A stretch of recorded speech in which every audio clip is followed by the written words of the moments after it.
আসসালামু আলাইকুম, স্বাগত জানাচ্ছি আরও একটি নতুন টিউটোরিয়ালে।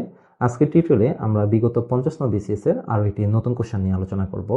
তো স্ক্রিনে আপনারা যে কোশ্চেনটি দেখতে পাচ্ছেন, পরমাণু চুল্লিতে সচরাচর কোন জ্বালানি ব্যবহার করা হয়? আমাদের অপশন সমূহ হচ্ছে ইউরেনিয়াম 235, ইউরেনিয়াম 238, থোরিয়াম 132, প্লুটোনিয়াম 240। এখন খেয়াল করুন যে পরমাণু চুল্লি বা নিউক্লিয় চুল্লি বলতে কি বুঝি আমরা। তো নিউক্লিয় চুল্লি বিষয়টা হচ্ছে নিউক্লিয়ার চেইন বিক্রিয়াকে, অর্থাৎ নিউক্লিয়ার চেইন বিক্রিয়া। এখন এই নিউক্লিয়ার চেইন বিক্রিয়াটা এটা অনেকটা লং একটা টার্ম আছে। তো এটাকে যদি আমরা একটু শর্টভাবে দেখি, ধরেন ইউরেনিয়াম এই একটা পরমাণু, এই ইউরেনিয়াম পরমাণুটাকে আপনি একটা নিউট্রন দ্বারা আঘাত করলেন। এই ইউরেনিয়াম পরমাণুটা যখন নিউট্রন দ্বারা আঘাত করা হয় তখন ছোট দুইটা মৌলের নিউক্লিয়াসে পরিণত হয় এবং সাথে তিনটা আবার নতুন করে নিউট্রন পাওয়া যায়। তো এই তিনটা নিউট্রন, ধরেন এখানে একটা নিউট্রন পেলাম, এখানে একটা নিউট্রন পেলাম, আর এখানে আরও একটা নিউট্রন। তো এই নিউট্রনটা আবার আরেকটা নতুন ইউরেনিয়াম পরমাণুকে আঘাত করবে। এই ইউরেনিয়াম পরমাণুকে যখন আঘাত করবে ছোট দুইটা পরমাণুতে পরিণত হবে এবং সাথে আরও তিনটা নিউট্রনে পরিণত হবে। এইভাবে কিন্তু এই প্রসেসিংটা চলতে থাকে।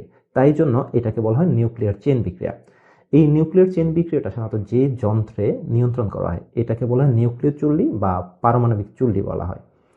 এখন খেয়াল করেন, এই পারমাণবিক চুল্লি আবিষ্কার করেন কে? পারমাণবিক চুল্লির আবিষ্কার হচ্ছে এনরিকো ফার্মি। আর পারমাণবিক চুল্লিতে তাপ পরিবাহক হিসেবে সাধারণত ব্যবহার করা হয় সোডিয়ামকে এবং মডারেটর হিসেবে ব্যবহার করা হয় গ্রাফাইট দণ্ডকে। তাহলে খেয়াল করুন, তাপ পরিবাহক হিসেবে কাকে ব্যবহার করা হয়, অর্থাৎ তাপ বৃদ্ধির জন্য ব্যবহার করা হয় সোডিয়ামকে, আর মডারেটর হিসেবে ব্যবহার করা হয় গ্রাফাইটকে।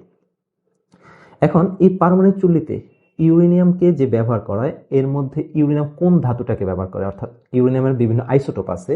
তো ইউরেনিয়ামের আইসোটোপের মধ্যে সবচেয়ে বা বহুল বেশি ব্যবহৃত হয় ইউরেনিয়াম 235টা। তাহলে খেয়াল করুন, আমরা অপশন সমূহের মধ্যে যে দেখতে পাচ্ছিলাম ইউরেনিয়াম 235 এবং 238। তো ইউরেনিয়ামের এগুলো কিন্তু আইসোটোপ, তবে সবচেয়ে বেশি পরিমাণে ব্যবহার করা হয় ইউরেনিয়াম 235কে। তো চলুন আমরা সঠিক উত্তরটা মিলিয়ে নিই। আমাদের সঠিক উত্তর হচ্ছে ইউরেনিয়াম 235। তো আশা করি এই পরমাণু চুল্লি থেকে যে কোশ্চেনটা এসেছিল আপনারা এই কোশ্চেনটা যথাযথ উত্তর পেয়েছেন। দেখা হবে নতুন কোনো টিউটোরিয়ালে। ধন্যবাদ সকলকে।